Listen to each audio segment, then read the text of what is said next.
आखिर जिम्मेदार कौन है? महिलाओं को छोटे छोटे बच्चों के साथ उनकी किडनैपिंग करके उनको रेप कर दिया जाता है, उनको मर्डर कर दिया जाता है। ईव टीजिंग की मंचलों की घटनाएं मेट्रो के अंदर और बस के अंदर सफर करना दूभर होता जाता है। इन लोगों ने नारा दिया बेटी पढ़ाओ बेटी बचाओ। हाँ सर नमस्कार सर, एक बेटी बार को मीटिंग पढ़ाने की में जिम्मेदारी हमारी थी, केजरीवाल जी हमने बेटी को पढ़ाया। बेटी को बचाने की जिम्मेदारी आपकी थी, आपने बेटी को बचाया नहीं। आप बेटी को बचाने में नाकाम रहे। चारों तरफ महिलाओं के साथ ईव टीजिंग के, बलात्कार के, गैंग रेप्स के, मर्डर के मामले बढ़ते जा रहे हैं।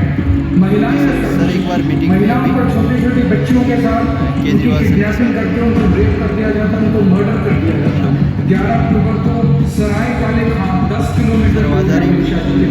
वहाँ एक 34 साल की महिला के साथ गैंग रेप किया गया। 3 साल की बच्ची को किडनैप करके सेक्सुअली असॉल्ट किया गया मात्र 8 किलोमीटर अमित शाह के पीछे से। 8 अगस्त को 30 हजारी कोर्ट के अंदर एक वकील ने 21 साल की एक महिला का कोर्ट के अपने चेंबर में बलात्कार कर दिया मात्र 10 किलोमीटर अमित शाह जी के घर से।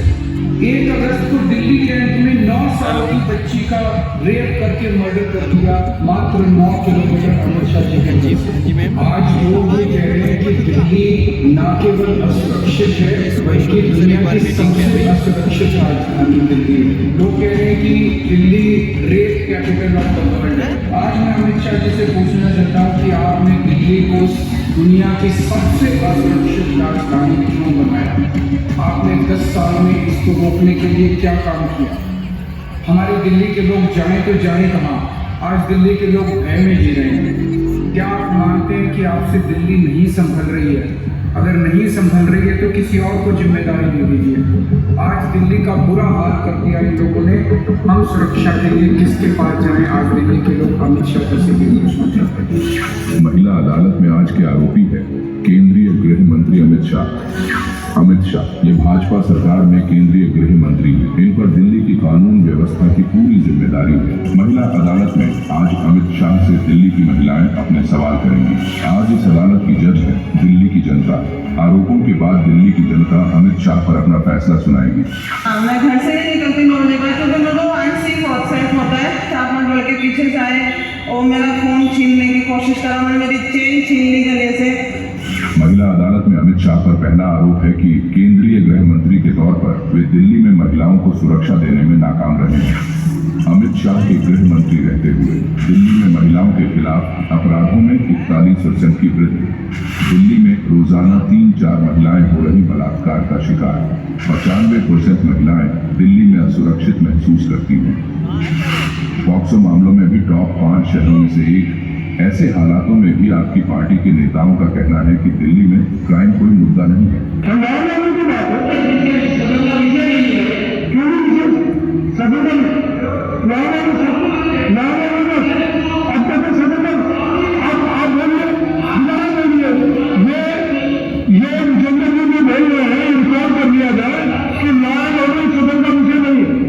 वाकई क्राइम कोई मुद्दा नहीं है। जब हमें 12-1 बजे निकलना हो तो सच बताती पुलिस वाले ऐसे आके कहते हैं कि आप घर में चले जाइए, वरना बाद में ये कहेंगे कि रेप होता है। अमित शाह पर दूसरा आरोप है कि वह एक गैर जिम्मेदार गृह मंत्री है। जब दिल्ली में महिलाओं के खिलाफ गंभीर अपराध की घटनाएं हो रही थी, वे महाराष्ट्र और झारखंड में चुनावी सभाएं कर रहे थे।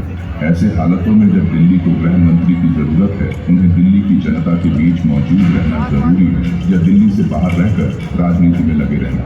जो मॉल्स में लड़कियां काम करती हैं, जो एम्प्लॉइज हैं जिनको वापस आना होता है लेट 9:30, 10:30, 11 o'clock जब तक मॉल बंद नहीं होता, उनके लिए सबसे बड़ी प्रॉब्लम है। महिला अदालत में अमित शाह पर तीसरा आरोप है कि महिलाओं की बेहतरी के लिए किए जा रहे प्रयासों को ये रेवड़ी कहते हैं।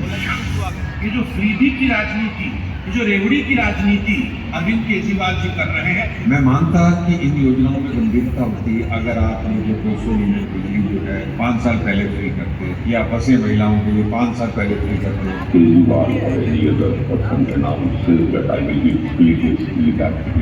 महिला अदालत में अमित शाह पर चौथा आरोप है कि इनकी पार्टी के नेता महिलाओं का अपमान करते हैं। आपको ये कहना चाहिए, आप नौकरी कर रहे हो कि ये कोई सरकारी काम, ये तमीज है आपकी? चलिए आप नीचे बैठिए, आप मन से नीचे जाइए, इन पे कार्रवाई करो, ठीक है?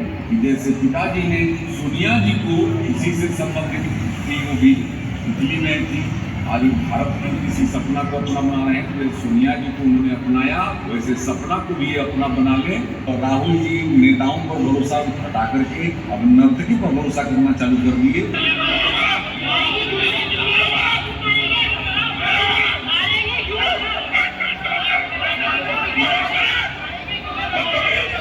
महिलाओं का अधिकार, उनकी सुरक्षा और सम्मान ये कोई चुनावी मुद्दा नहीं, ये हमारे समाज की बुनियाद है। बेटी बचाओ तो बेटी पढ़ाओ तो बेटी कौन सी बच रही है आजकल? अगर मेरी बेटी जाएगी तो मैं ग्रेजुएट करेगा कि ये अंशुल वापस आएगी कि नहीं आएगी? हम बेटियों को बाजार रजिस्टर करते हैं। महिला अदालत में अमित शाह पर 4 आरोप लगाए गए। अमित शाह ने इनमें से किसी भी सवाल का जवाब नहीं दिया। अब फैसला दिल्ली की जनता का है, उन्हें कैसी दिल्ली चाहिए, सुरक्षित या असुरक्षित।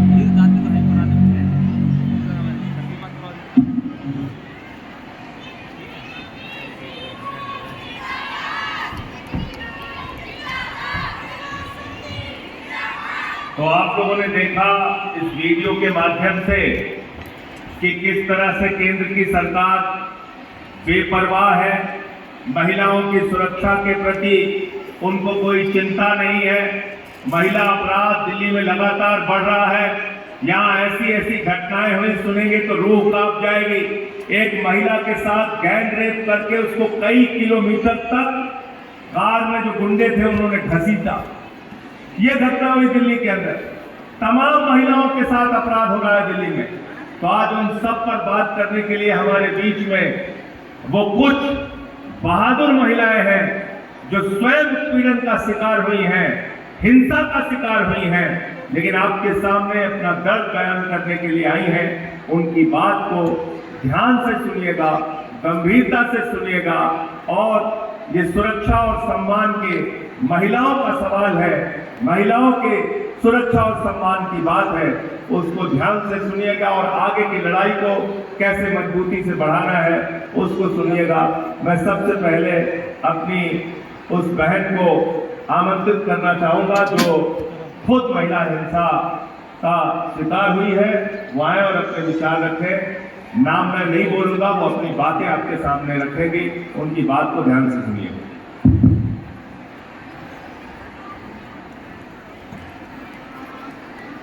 नमस्कार, मैं लक्ष्मी नगर से आई हूँ और मैं यहाँ उपस्थित श्रीमती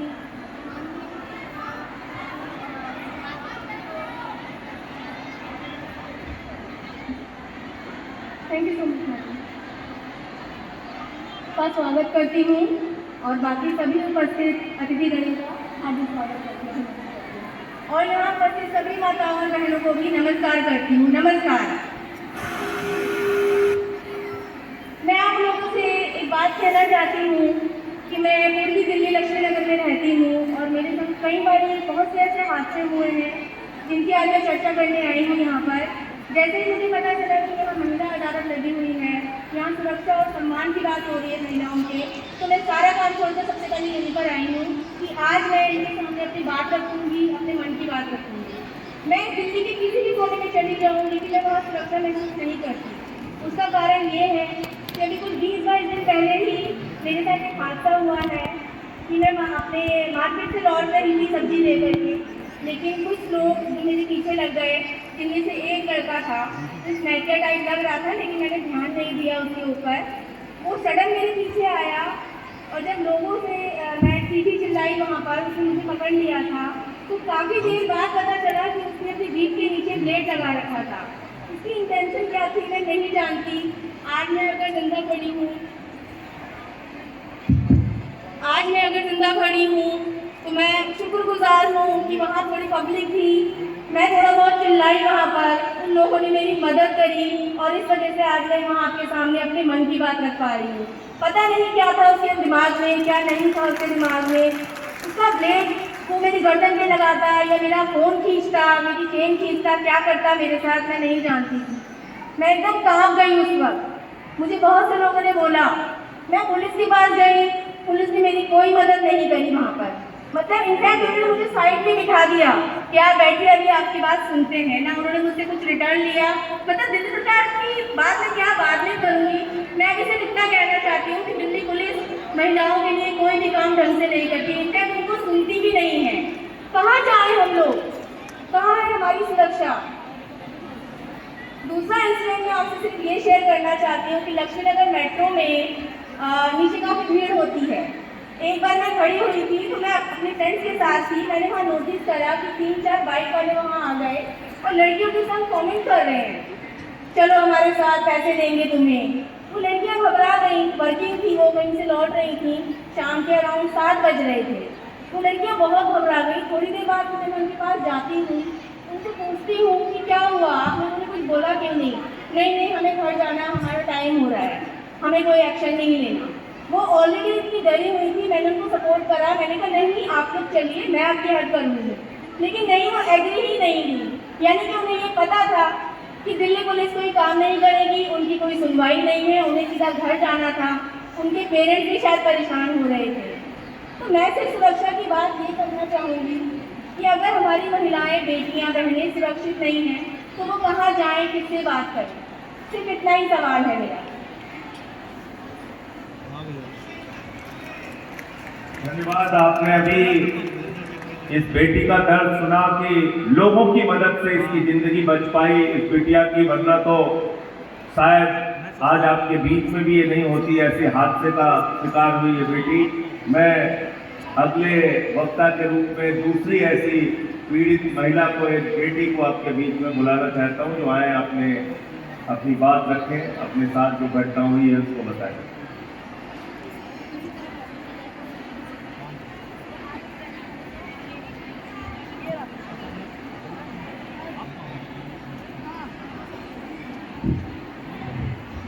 मैंने 18 फरवरी की शादी करी थी और 18 फरवरी को शादी करी थी। 29 फरवरी को 29 नवंबर को मेरे पास फोन आया कि आपकी लड़की रिलेशन कर रही थी, गिर गई है। फिर थोड़ी देर में फोन आया कि आपकी लड़की फांसी लगा ली है। फिर हम सीधे आए, पुलिस कोई कार्रवाई नहीं कर रही है, कोई कुछ नहीं कर रही है। पुलिस बोल रही है कि फांसी लगाई है लड़की ने, कोई फांसी नहीं, कोई कुछ नहीं।